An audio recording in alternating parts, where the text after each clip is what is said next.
सबसे पहले आपने जो स्वागत किया भारत जोड़ो न्याय यात्रा का,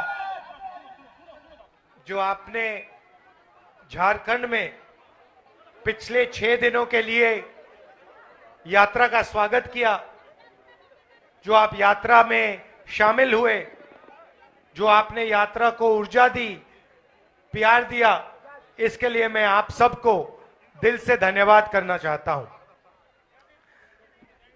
यात्रा में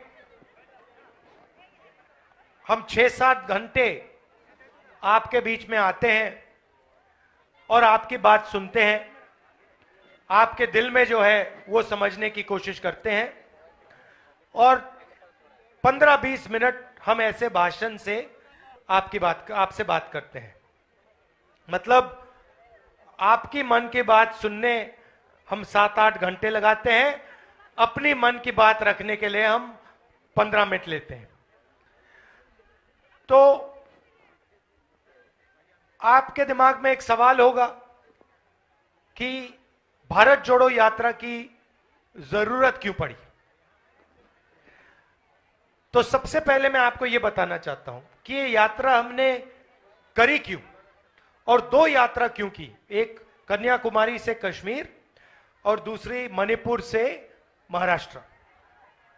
क्योंकि हमें लगा कि देश में बीजेपी ने, आरएसएस ने नफरत का माहौल फैला रखा है, हिंसा का माहौल फैला रखा है और एक धर्म को दूसरे धर्म से लड़ाते हैं, एक जात को दूसरी जात से लड़ाते हैं, आदिवासी को किसी और से लड़ाते हैं, एक भाषा को दूसरी भाषा से लड़ाते हैं। तो हमने सोचा कि प्रेस तो हमारी बात उठाती नहीं है।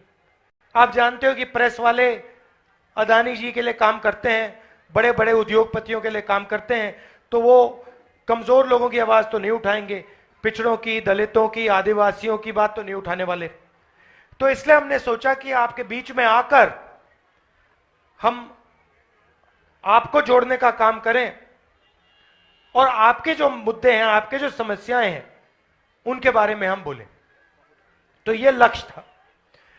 पहली भारत जोड़ो यात्रा बहुत सफल रही और लोगों ने हमें कहा, देखिए आप कन्याकुमारी से कश्मीर चले तो झारखंड का क्या होगा, उड़ीसा का क्या होगा, हमारे जो गांव हैं वहां से तो आप निकले ही नहीं। तो इसलिए हमने मन बनाया कि दूसरी यात्रा हम मणिपुर से शुरू करेंगे और महाराष्ट्र तक वो यात्रा जाएगी और झारखंड के बीच में से निकलेगी। और इसलिए मैं आज आपके सामने यहां खड़ा हूं, भाषण दे रहा हूं।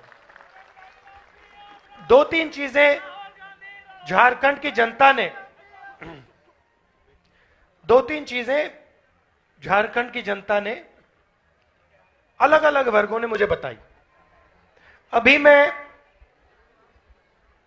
आदिवासी गांव से आ रहा हूं, वहां पे हमने आदिवासी महिलाओं से बात की और उन्होंने हमें बताया कि पूरे झारखंड में, पूरे देश में आदिवासियों से उनकी जमीन छीनी जा रही है, किसी ना किसी बहाने से।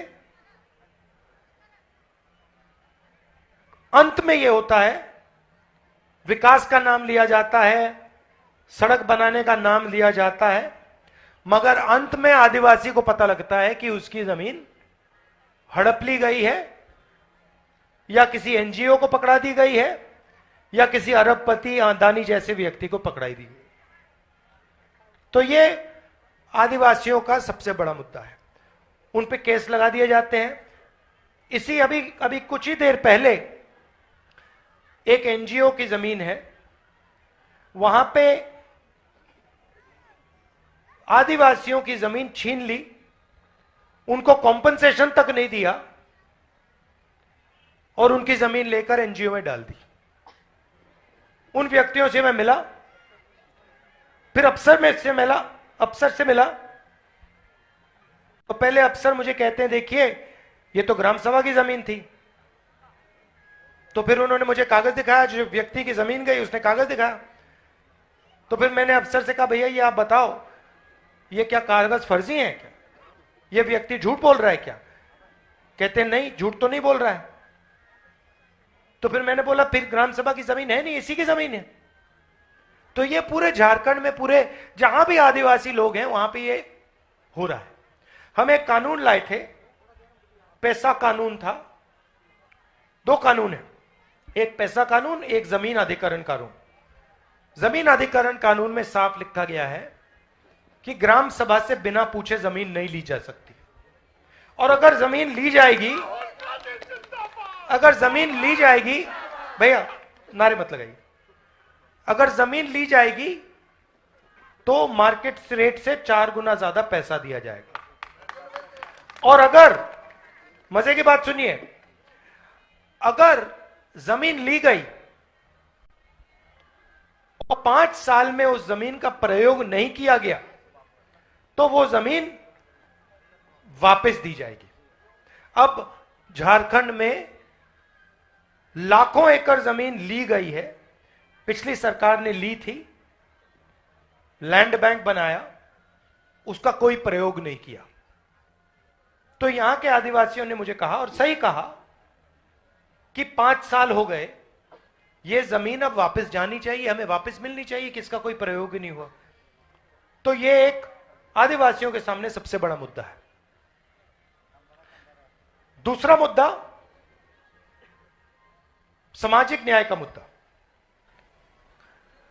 आजकल क्या है, रिजर्वेशन में 50% का कैप लगा रखा है। आप जानते हो 50% से ज्यादा रिजर्वेशन देश में दिया नहीं जा सकता। अब किसी को नहीं मालूम कि हिंदुस्तान में किस वर्ग की कितनी आबादी है। अगर मैं आपसे पूछूं, यहां पे पिछड़े वर्ग के लोग हैं, आदिवासी वर्ग हैं, दलित लोग हैं, अगर मैं आपसे पूछूं भैया मुझे बताओ इस देश में पिछड़े वर्ग के कितने लोग हैं, यहां पे कोई जवाब नहीं दे सकता। दे सकता है? बताओ कितने लोग हैं पिछड़े वर्ग के? देखो, आंकड़ा नहीं किसी को मालूम। मैं आदिवासी का पूछूं, दलित का पूछूं, जनरल कास्ट का पूछूं, किसी को कुछ नहीं मालूम। अब आप मुझे बताइए, कहा जाता है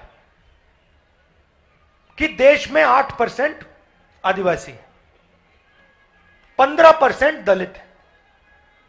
8 और 15 कितना हुआ? 23। कहा जाता है 50% ओबीसी वर्ग है, कितना हुआ? 73 हो गया।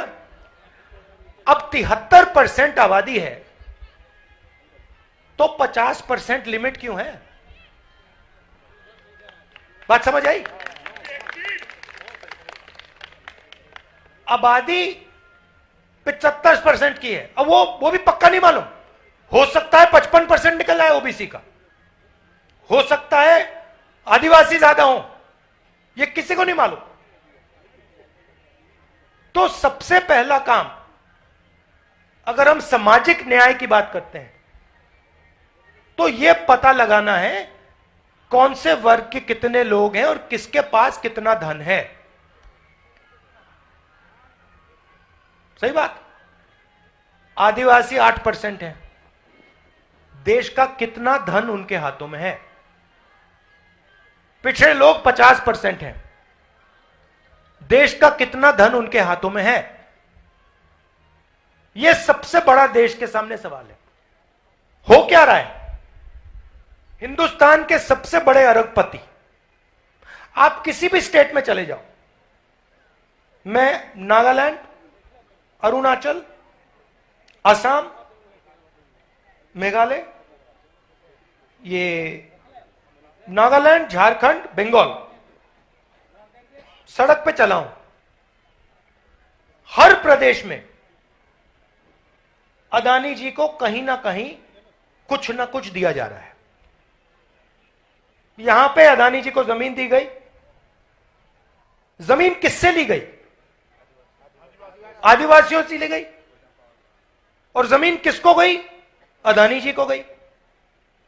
तो पूरा का पूरा जमीन का ट्रांसफर हो रहा है पिछड़ों से, आदिवासियों से, दलितों से, गरीब जनरल कास्ट के लोगों से, और सीधा अरबपतियों के बैंक अकाउंट में जमीन जा रही है। तो यह पता लगाने की जरूरत है इस देश के का जो धन है वो किसके हाथ में है, क्योंकि यह तो हम मानने को तैयार नहीं है कि देश का पूरा धन 1-2% लोगों के हाथ में हो। आप मानने को तैयार हो क्या?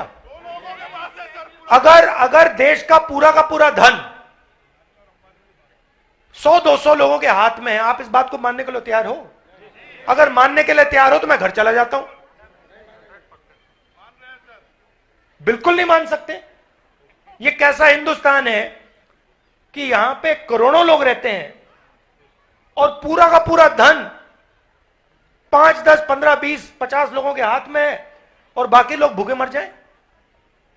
बाकी लोगों को ना शिक्षा मिले, ना स्वास्थ्य मिले, ना अधिकार मिले, जमीन छीन ली जाए। ऐसा हिंदुस्तान पता नहीं आपको चाहिए, मुझे तो नहीं चाहिए। तो होगा क्या? मैं आपको 2-3 आंकड़े देता हूं।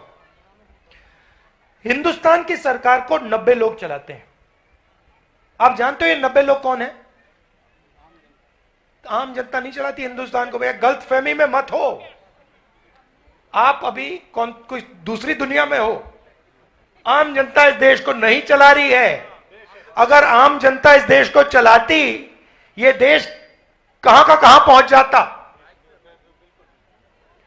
इस देश को 90 आईएएस ऑफिसर चलाते हैं दिल्ली में। आपके घर में बजट है ना? आपके घर में पैसे आते हैं, आप निर्णय लेते हो ना कितना पैसा किस चीज में जाएगा, मतलब आप घर को चलाते हो।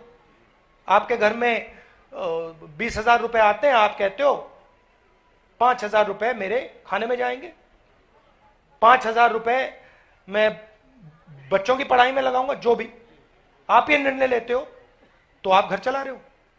वैसे ही हिंदुस्तान का बजट है। करोड़ों लोग जीएसटी से देश को पैसा देते हैं। ये आपने जैकेट पहन रखा है, कितने का लिया आपने?